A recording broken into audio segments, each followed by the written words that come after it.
and welcome to Crossover. I'm Yi Shu in Beijing. Global warming and climate change is one of the most important and critical issues our planet is facing. Today, we're going to talk about what is climate change, what are the causes, and what are individuals, businesses, and even governments doing about it. My first guest is Xiping, CEO of WWF China. Welcome to Crossover, Hi. Xiping. Hi, nice to meet you. So we even have these special coffees that we prepared for you. Yeah, thank you.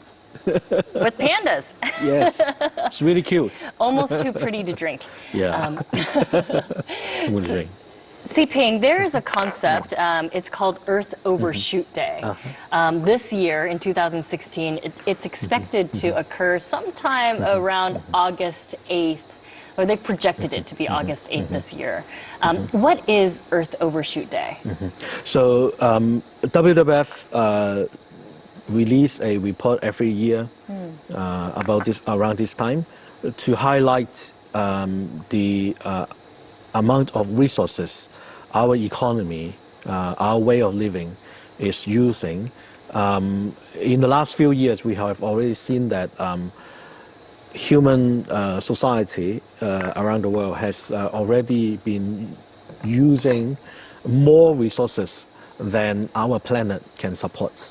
So roughly speaking, we are using, our current way of living requires 1.5 planet to support. Now, obviously, we don't have 1.5 planet We only Earth. have this one. We only have one, right?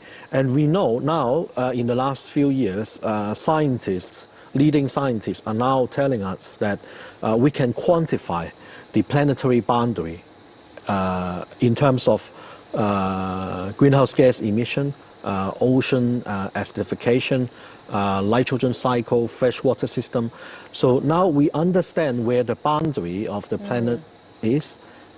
We need to take care of that and make sure that we are using our resources in a responsible and sustainable manner within that planetary boundary. Right. So now, because of advancement in science and the way that we can gather data, we can now say by this date, August 8th, whatever it ends up being, we don't really know, but around this time, we would have already used up enough natural resources that the planet gives us in a year. So that means that anything after this date, we're basically in a deficit. Yeah. Well, think of this. We have some savings in the bank. We are actually overdrawing the resources from our bank, from the bank of our mother planet Earth. Right. And I was looking back at the data for Earth Overshoot Day over the last 30 years. And 30 years ago, that day was at the end of December. So this has really happened over the last 30 years. Yeah, that's basically why we see that, I mean, if we are running in a one planet approach for our economy, normally speaking, our Earth Overshoot Day should be December 31st or even later, right? If we're using less than what the planet can supply for us. Now we are moving it upwards towards the beginning of the year, meaning that we are using more resources than the planet can support us. Right. And this is resulting in a huge myriad of problems. One of the most important ones being global warming and climate change.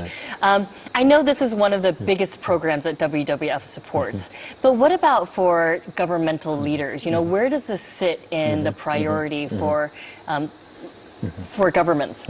Well, last December, leaders of the world have gathered in Paris together, made a declaration at the end of the climate summit in Paris.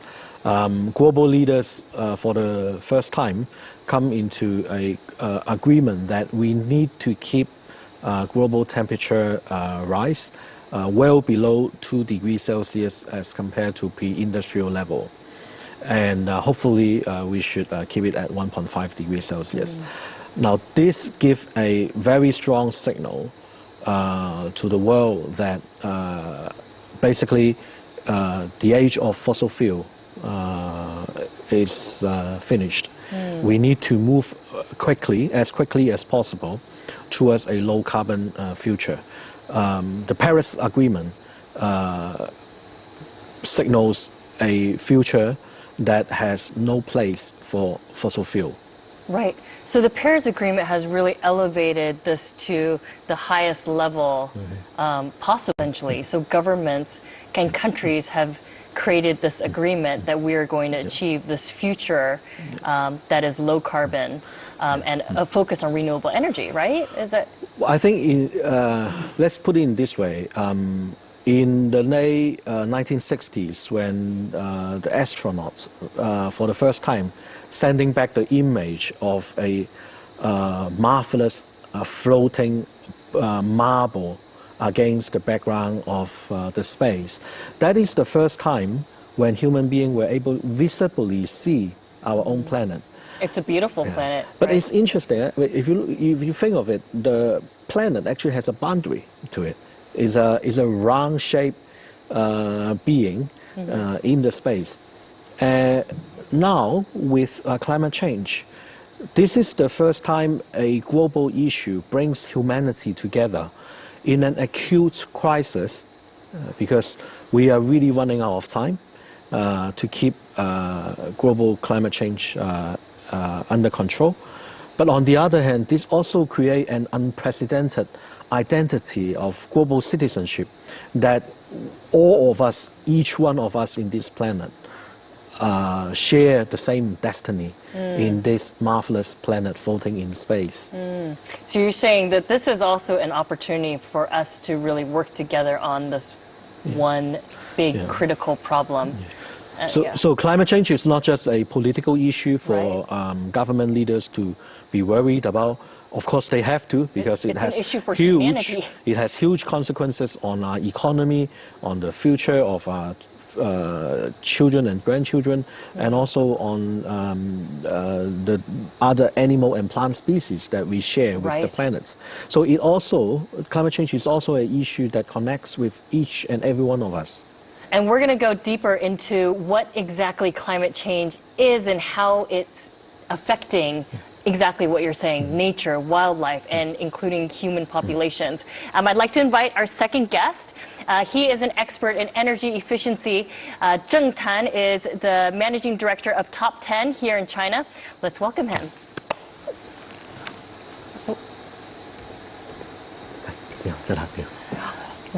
Welcome.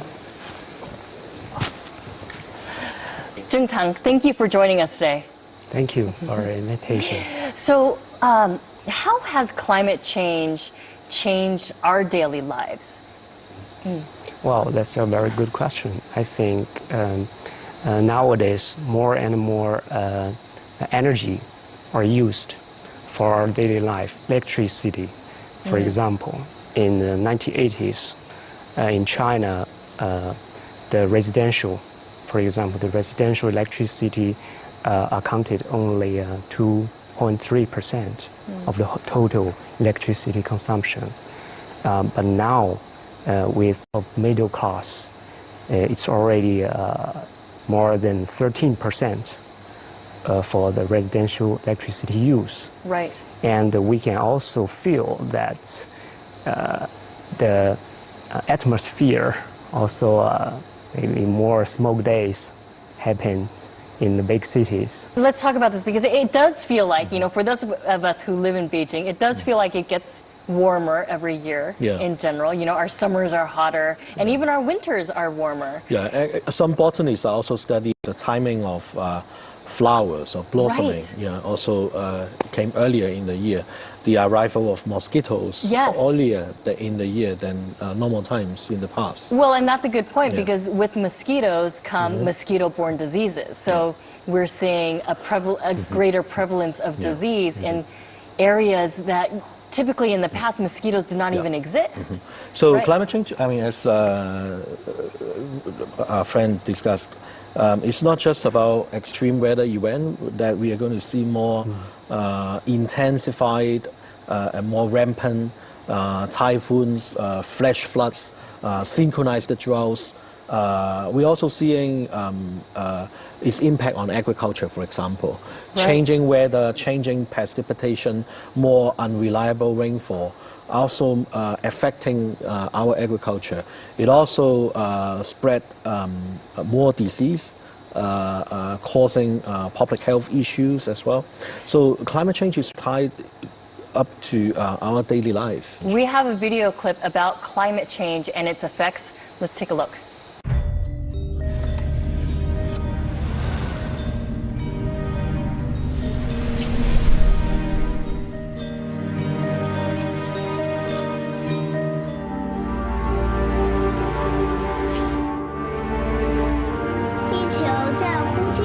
地球在呼救，海水不断涨高，淹没了好多人的家园。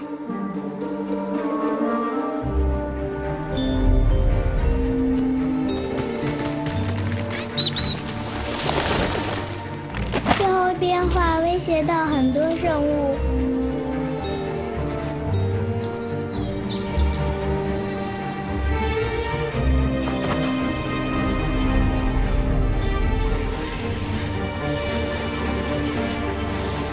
我们生活的城市不停变大，高楼越来越多，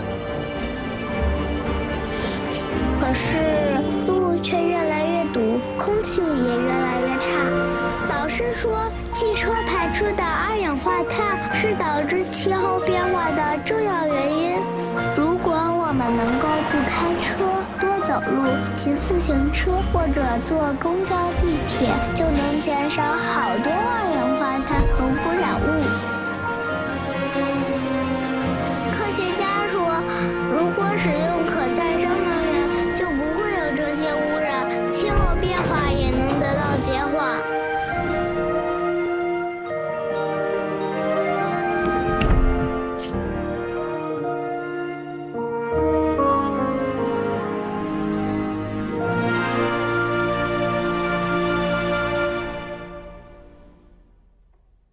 So as a result of climate change, what are some of the effects of what's happening? Well, in the last years, we have been witnessing intensification of extreme weather events like flash floods, synchronized droughts, more and stronger typhoons, storms, changing precipitation, rising temperature, rising sea levels, glaciers retreating, both from the two poles but on mountainous areas. All these are contributing to a more unstable environment, which our economy, our life depends on. Right. I mean, I've heard of island nations being displaced because of the rising sea levels. I've heard of droughts that are happening, both, as we know, in sub-Saharan Africa or even in the United States, the floods that we're experiencing here in China and around the world. This is all a result of global warming and climate change. It's not some sort of natural Earth cycle that some people are saying it is? Well, according to the latest assessment report from the Intergovernmental Panel on Climate Change, IPCC, is composed of leading scientists around the world, and it is the science body advising the United Nations. IPCC suggested that with latest science research, we are almost close to 100% certain, more than 95% certain, that the climate change impacts that we are seeing are caused by human activities. Right, right. So it is scientifically proven that we are causing all of this, the degradation of, you know, our environment, and also an effect on nature and biodiversity. Let's take a look at a few photos that we've prepared about the effects of climate change. So this is affecting, you know, you talked about the polar ice cap and the habitats for animals like this with polar bears. Yeah. Right. So polar bears is now facing severe threats as a species because of melting ice sheets in the Arctic. And so basically they have to swim longer distances. Yeah, we have seen photos by journalists and scientists that polar bears have to swim across long distance just to find food. And we saw a few years ago a stunning photo of a polar bear just lie flat on ice. She or he was just too hungry and couldn't walk anymore, and then just died there. Died there. That used to not happen. It's was quite a rare in surprise. the past. Right. We also saw a coral reef.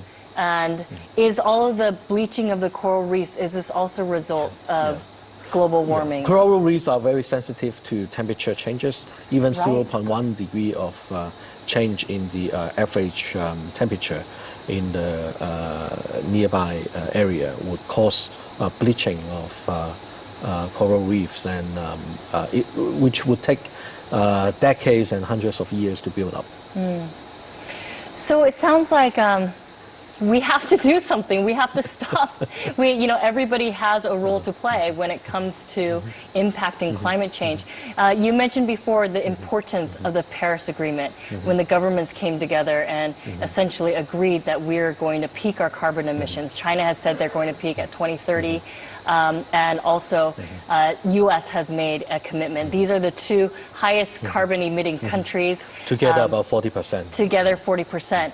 When we come back, we're going to talk more about the Paris Agreement and how that relates to a new project around low-carbon cities. And we're also going to have another guest join us here in the studio. Please stay with us. The scale and speed of development in China is just unprecedented in human history. That's the challenge China is facing, and China is determined to solve this puzzle. And I think we are going to add to this global effort. Why we choose Xinjiang? Because Xinjiang is very ambitious on the carbon emission goals.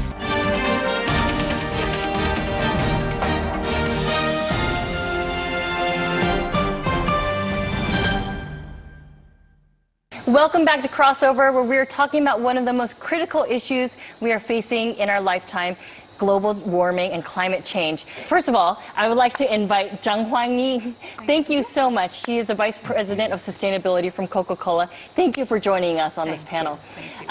Now, before the break, we were talking about carbon emissions and how China and the U.S. now account for over 40% of the global carbon emissions. I think 20 years ago or 30 years ago, we would never have thought that China would be emitting so much. What happened?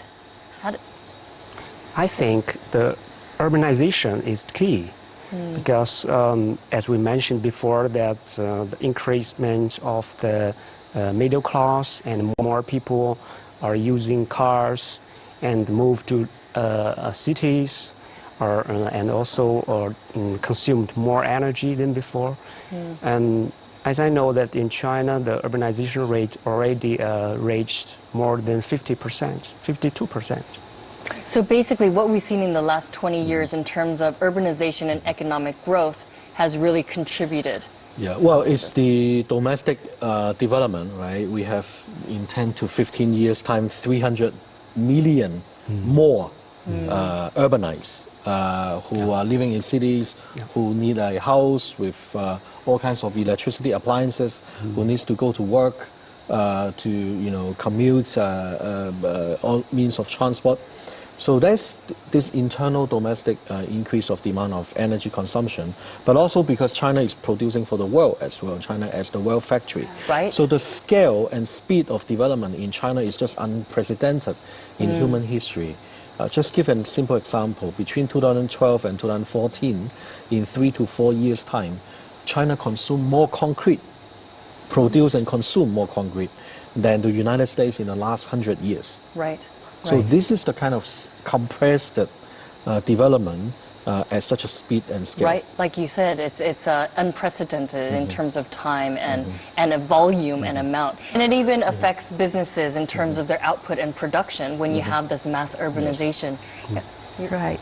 So I just came from Tianjin, and that was the World Economic Forum just happened yesterday, just finished yesterday.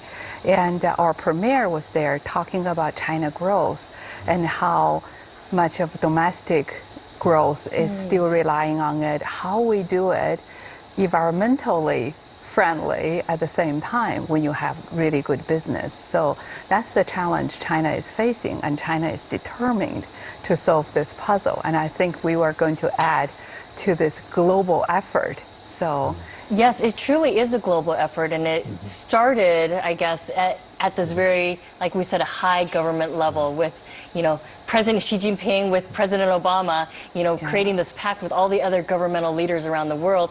But it's coming down to the city and municipal level. In fact, there are many cities who have agreed to become low carbon or even carbon neutral even before the 2030 that China has committed to.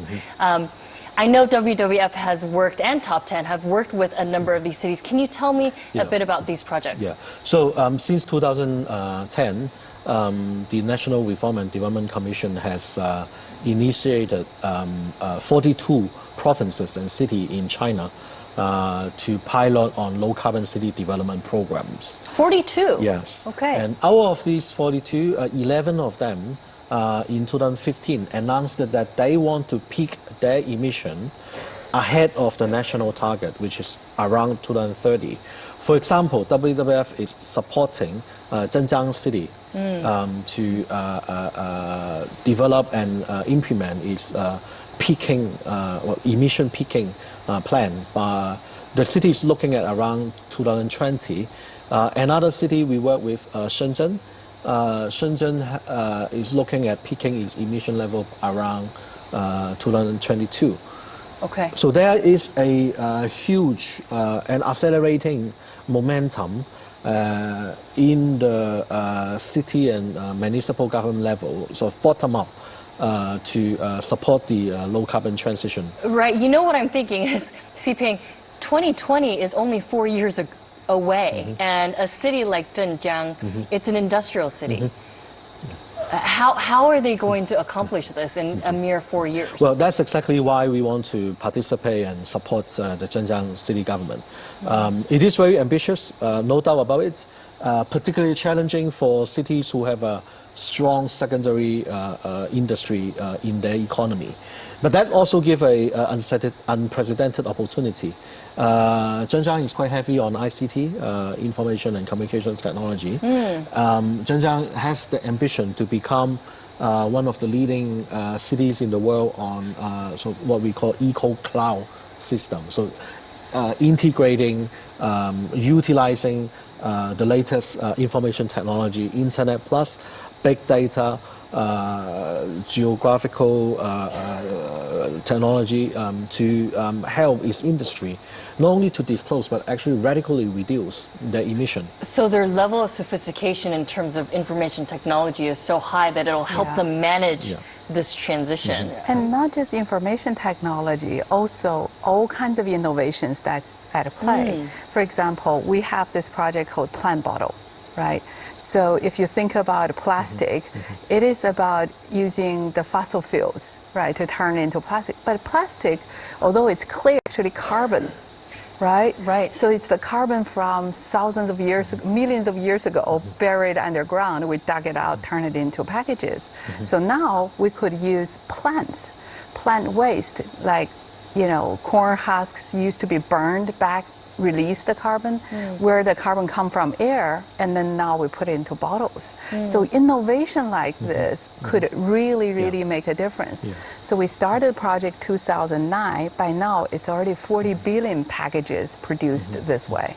So innovation is really helping too. Now, Zhentang, I know that your organization is also working on the Zhenjiang project. Can you tell me a bit about, what sort of accomplishment you've seen? Yes.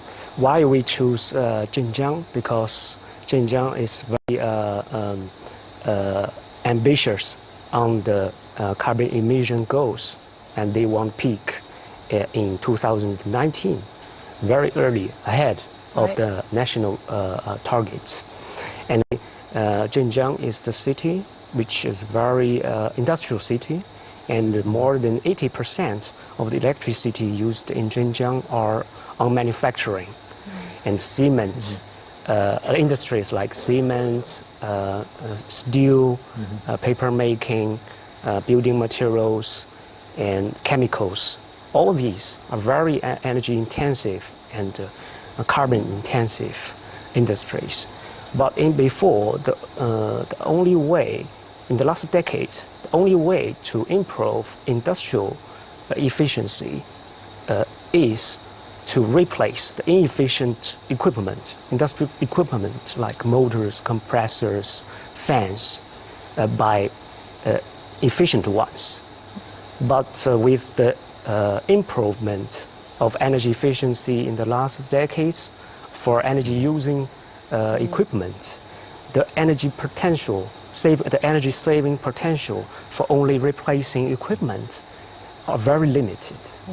So this is why, with the support of WWF, and we cooperate with Zhenjiang municipal government and their industrial parks, with the corporates within parks, manufacturing companies, to raise their awareness on improving the system energy efficiency. When we come back, we're going to talk more about climate change. Please stay with us. Corporations are providing solutions for their customers to choose from. Right. You need to consider all the way through. When we visit the factories, also manufacturing factories particularly, they always complain. The government say, I want a circular economy, not one way.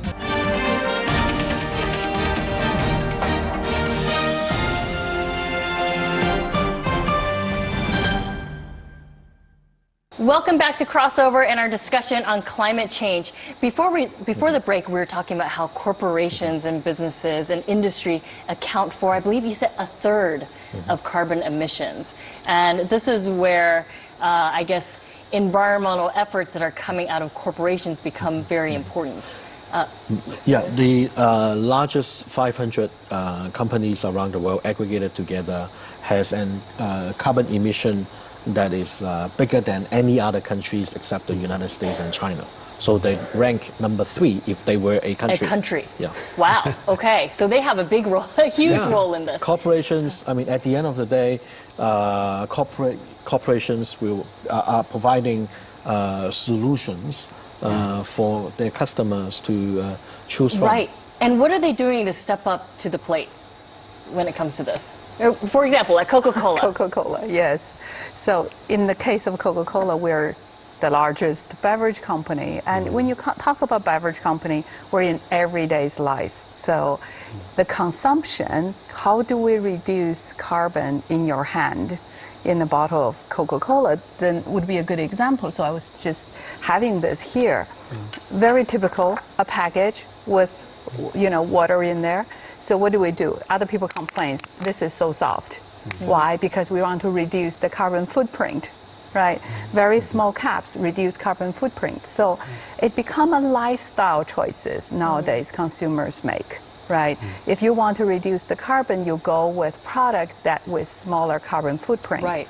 And we look throughout our whole supply chain to look for opportunities. It's our obligation and opportunities. Right. So there are many of those. So I have a question because I, have a group of mothers who are very conscious about plastic and glass. So why wouldn't I choose glass? Would that be the best solution? Absolutely. There is a difference between the glass and plastic.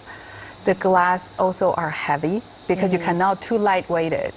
When it's too lightweighted, it can be broken easily, it can be hazardous. So when it's heavy, when you transport it, that's another carbon footprint. Yes. So you need to consider all the way through, from the farm, from the source, all the way onto the product in your hand. Right. That's why our goal is to reduce the carbon footprint in your hand by 25% before 2020. Is this something that a lot of companies are looking at, as part of their corporate philosophy? Yeah, globally there is a emerging community of business leaders who not only see that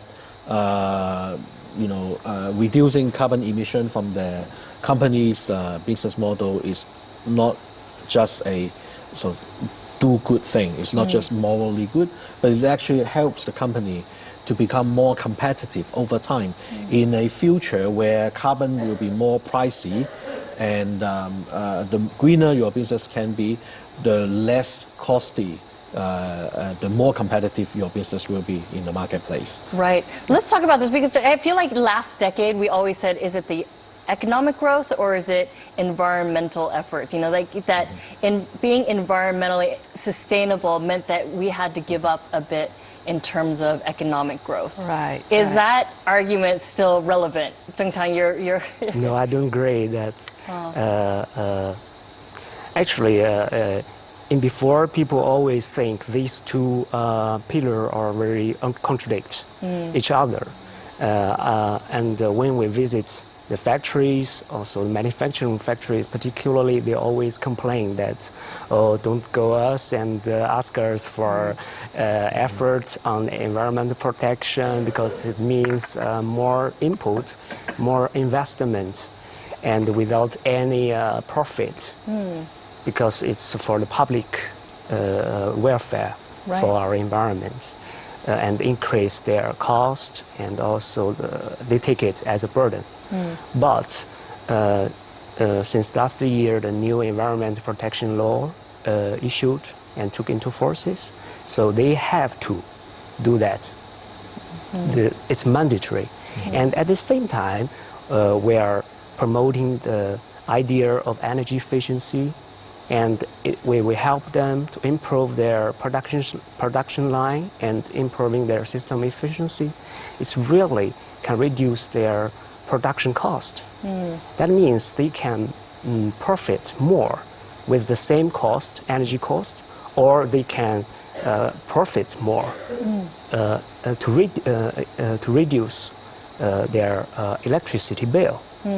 I think it is not contradict at all, particularly at the current situation, because Right. the economy is not so as fast Right. as in before. Right. Right. And I even can give you a money-making proposition on this. So, for example, Coke always had the rule, every factories, bottling plants we operate, we must have wastewater treatment plants, right? So that's a rule, right? In the past, it was treated like, oh my gosh, you know, I work with Coca-Cola, now I have to do this, right? But now in Shanghai example, we have waste treatment, water treatment, and then the reclaimed water are being used by neighboring factories, right? So what happened is government actually came in and partnered with us. So the government say, I want a circular economy, not Right. one way. So you have water you use in the product, but you also have water you use in washing the machines and all that. It cannot put back in the product, but you have already treated the wastewater. Can somebody else use it? So now we're giving it to the next factory. The government reduced our cost for wastewater emission, and the next factory also paid us some Right. money. So there's truly an environmental and an economic benefit to Absolutely. this. Yeah. All right, when we come back, we're going to talk more about what we can do as individuals to combat climate change. Please stay with us. The meaning of Earth Hour is not limited to that 1 hour. It's about lowering the participation threshold, engaging more people, taking simple actions. We transform another idea called self-efficiency, because energy efficiency, resource efficiency is important. We are going to make it happen.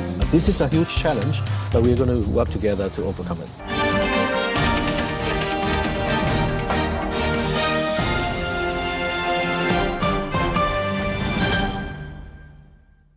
Welcome back to Crossover, where we're talking about climate change. We've been talking about the causes of climate change, the effects. We've also been talking about how governments, cities, and also companies are starting to change their ways and really shift towards efforts that are renewable and sustainable. Now, what I'd like to ask is, what can each of us do? What is each individual contribution? I know one of the first things that WWF was engaged in was creating awareness about climate change. There was a project called Earth Hour.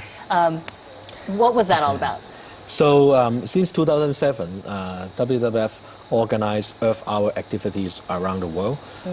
In late March, in a Saturday night, cities and business and individuals are encouraged to join in the action to turn off unnecessary lighting for 1 hour as an expression, a visible collective action to express our care for our planet. We do care about our planet and we want to take actions about it. Overshoot is about empowering people, making a difference. To change climate change with passion and excitement. Earth Hour is about inspiring climate action, Celebrating a global movement.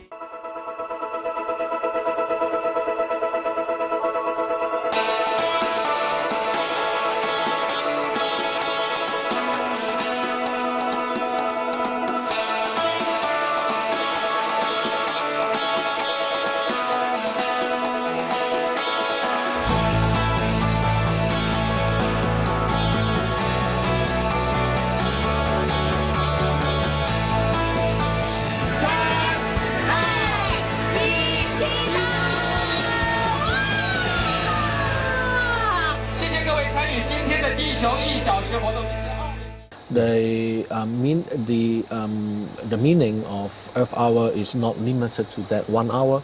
It's about lowering the participation threshold, engaging more people, taking simple actions, so that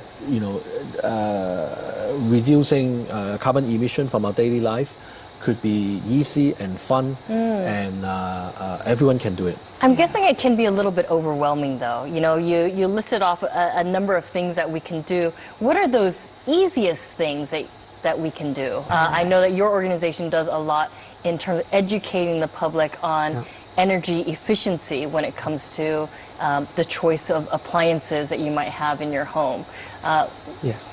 Chapter just identify and transform those, identify the most top 10 energy efficient models and developed our own stickers. We worked together with WWF with Gourmet, with the biggest... Gourmet is a big electronics retailer. Retailer here in China, and we initiated a campaign called Top 10 Gourmet Sticker campaign, and we promote the sticker. We could see some of those stickers on the screen. Yeah, you can see. This is an example for washing machine, and this is an example for electric water heater. So on this photo, I just want to let our viewers know, basically you have the price of the unit, and then you have the savings. Okay, now the price is 34.99 RMB, but what you're saying in that sticker is that you can save 39.75. Yeah, that is the savings in 5 years. Over 5 years. Yeah, this communicates idea of life cycle cost. Not only about the purchase price. Right. So you have to calculate how much energy during the operation. Right. Yeah, and also we transform another idea called self-efficiency, because energy efficiency, resource efficiency is important. It's true, but sometimes we are facing a paradox. That's because of the energy efficiency or resource efficiency is high, and more it creates more demand. Then when we multiply the users, then the absolute consumption is even higher.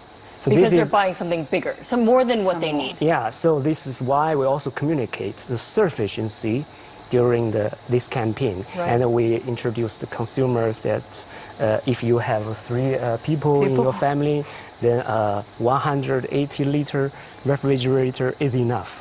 And when you are buying a TV, and you have to take consideration not only about the energy bill, but also the distance. Right. Yes. My guess is that this is a tough campaign because there is a perception that bigger is better. Bigger is better. Right. Right. It is tough. Now, aside from energy efficient appliances, we did talk about meat consumption. And I know recently China issued their dietary guidelines, and which really wanted to emphasize a reduction of meat consumption by 50%, I think, in this country. Was that surprising when you saw that news? Or, I mean, I guess as part of WWF, maybe you knew that this was coming? Well, meat consumption is understood as one of a contributing factor. How big of a contribution is it? Well, agricultural land use account for roughly about 15% of global greenhouse gas emissions. 15? Yeah. It's not that easy for consumers to do that, so the industry must play a role. So in a way, if everything sold has a big carbon footprint, what can they do? The consumer cannot do much. Right. So the industry must step up to play our own role. So we talked about gourmet, right? In the United States, Coca-Cola partnered with Walmart, right? So really the retail environment is where you interact with consumers. Right. So a lot of education, awareness raising can be happening. Right. And we provide product, you know, for example, the plant bottle we talked about. If you have plant bottle versus a regular bottle, as carbon footprint, Right. which It's one? a better choice for the environment. Exactly. Right. Exactly. Well, and consumers are powerful, right? Because ultimately, consumers have the choice whether or not they want to purchase the product.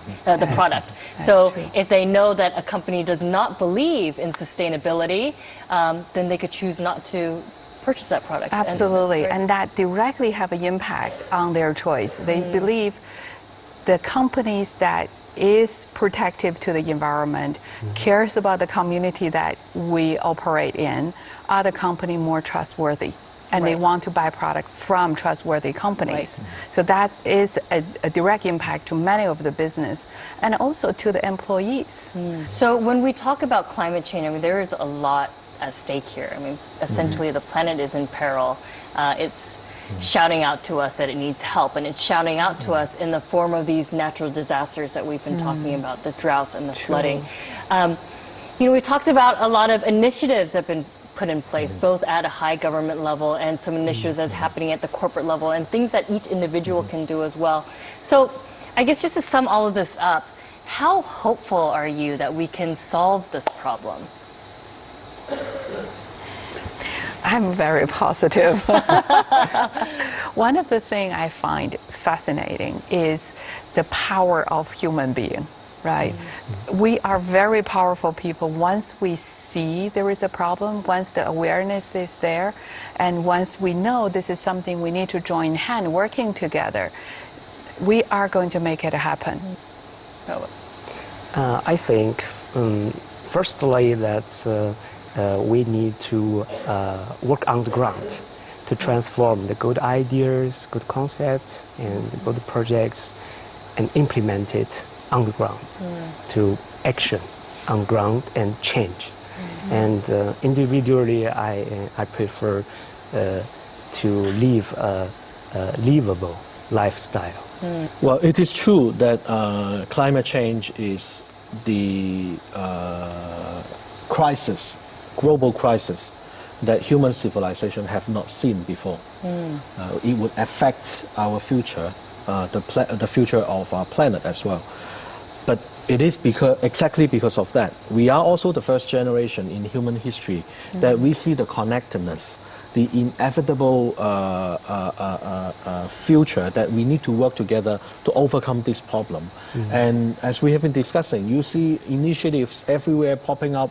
There's a lot of momentum generating from the ground to from the bottom up, from everywhere across the globe. I'm very hopeful that this is a huge challenge, but we're going to work together to overcome it. Yeah. I feel very hopeful too. I do believe that humanity will rise to the occasion, and like you said, we'll put aside our differences and at least work on this one problem together. I want to thank the three of you so much for being here today. And I also want to tell our viewers at home that, you know, once again, all of us play a role in this. So help us to raise awareness about climate change and encourage your friends and family around you to do something about it too and take action. Thank you so much for tuning in with us. We'll see you next weekend on Crossover. Bye for now.